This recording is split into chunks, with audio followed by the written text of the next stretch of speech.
The voice actor and motion capture artist of Lester Crest in Grand Theft Auto 5, that's Jay Klaitz, had some interesting opinions on Grand Theft Auto 6 in an interview he did with the website El Dorado. I'll leave a link to the entire article in the description because they do talk about some stuff not related to Grand Theft Auto 6, but I want to dive into some of the questions he was asked and the answers he gave. So the first question they gave him was, we didn't see too many characters from Grand Theft Auto 4 appear in GTA 5, at least not main characters. Is the expectation among you and your fellow GTA 5 cast members is that it'll be another clean break for Grand Theft Auto 6, and you're not waiting on some cameo or callouts in the new game?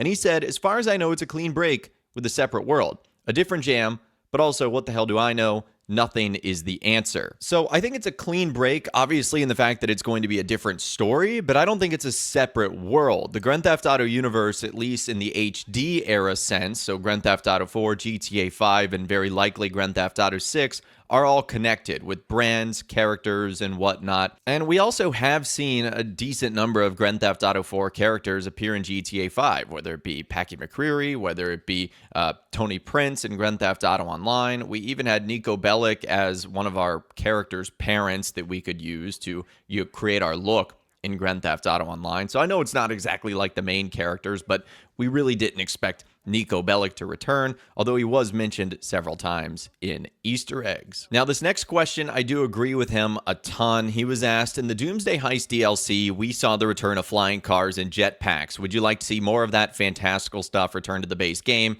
And he said, actually, I'm going to say no to that. As much as I would like to have my Professor X chair, I think there has to be this deeply satirical element to the game. And if you remove the groundedness, I think you would risk losing the impact of that satire.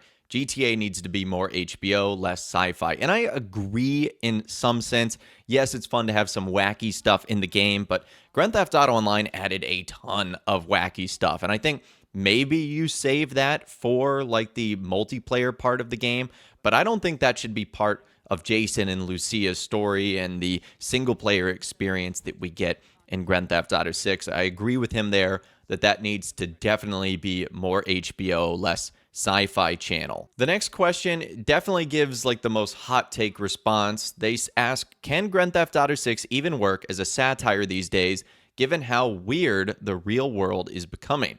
He said, that's an interesting question. I wouldn't be surprised if a bit of the impact is taken out of Grand Theft Auto 6's initial landing. Don't get me wrong, it's still effing GTA. It's going to be massive. People will lose their you-know-what. It's going to be huge, obviously, but it's a different world to the one 13 years ago when the last one came out. I mean, it's a very different world than even a year ago. What seemed so far-fetched and insane just a short while ago now feels like another day. So maybe GTA 6 can't make the same splash as previous games. That said, I don't know, maybe that's BS. I know there will be plenty of commentary and satire woven into it. There's a lot of the Florida man stuff, a lot of territories like that still to cover. The political spotlight often veers over towards Florida, and maybe for that reason, it'll still sink its hooks into people. But what we're seeing happen in the real world is definitely going to make it harder for GTA to work those angles. So I actually disagree with Jay Klaitz here, and I think that just because the world is changing doesn't mean that Grand Theft Auto isn't going to work as a fictional video game.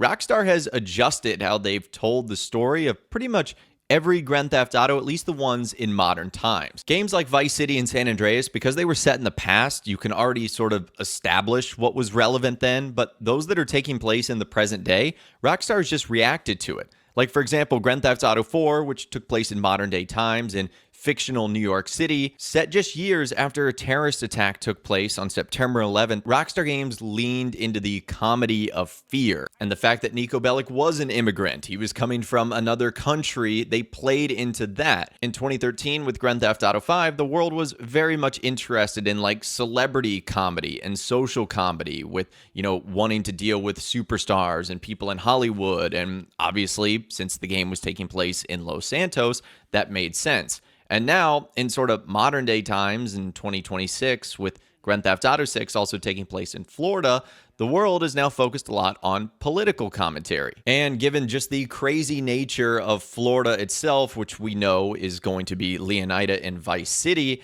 there's going to be so much that they can cover. And just in the couple of screenshots and the trailers that Rockstar have showed us, they are definitely not going to like bend the knee to the woke culture. And I think they're still going to do their typical Rockstar Games humor. Nothing is safe from them, and I think they're going to make fun of pretty much whatever they want. So I don't think Rockstar is going to have to change their style. Yes, the world has changed, but they've adapted to it in the past, and I think they're going to do the same thing now. Now, like I mentioned earlier, I will leave a link to the entire interview in the description because there is a handful of questions they talk about, like, for example, he ended up growing up in Florida, so they asked him, what Rockstar has to do to get their version of Florida, Leonida, right. And he talks about, nailing all the different cities because it's so diverse. They also talk about the rumored price tag of Grand Theft Auto 6 being $100. Would that be smart or would that be stupid of Rockstar? And they also talk about Lester being a fit for Grand Theft Auto 6, if he's going to appear, how he would appear, and what advice he would give for the new protagonist, Lucia and Jason. But he does also sort of confirm the last thing I will discuss. He says there's a fan theory going around that you are voicing a character called Carl Hampton. Is there anything you can tell us about that? And he said, no, that's not me. I'll just tell you straight, it's not me. I'm not allowed to talk about things I'm not allowed to talk about, but I can say that that something is not me. And it's not me. Now, I'll be honest with you, I, like many others, the first time I saw the screenshots of Cal Hampton and him being featured in trailer number 2, my mind immediately went to Lester. They do look kind of similar.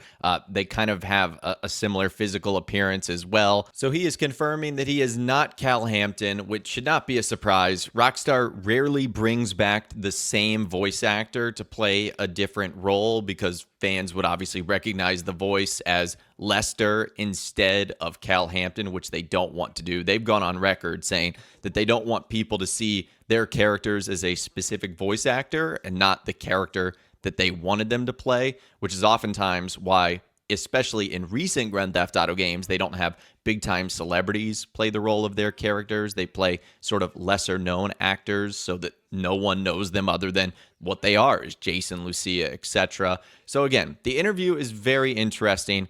I will leave a link to it in the description if you guys are interested. Let me know what you think about all the things that the voice actor and motion capture artist of Lester Crest, Jay Klaitz, had to say about Rockstar, about Grand Theft Auto 6, and more in those comments down below. I'd love to hear from you guys down there. If you guys did go and enjoy this video, though, a like rating would, of course, be awesome. And be sure to subscribe to my YouTube channel if you are new or you want to stay up to date on all the GTA 6 videos that I'll be doing here on my channel. And be sure to ring that notification bell as well. Sometimes YouTube just doesn't work, and if you ring that bell, you'll always be guaranteed to be notified when new videos arrive. But of course, as always, guys, thank you all so much for watching. Take care, and I'll see you guys in the next video.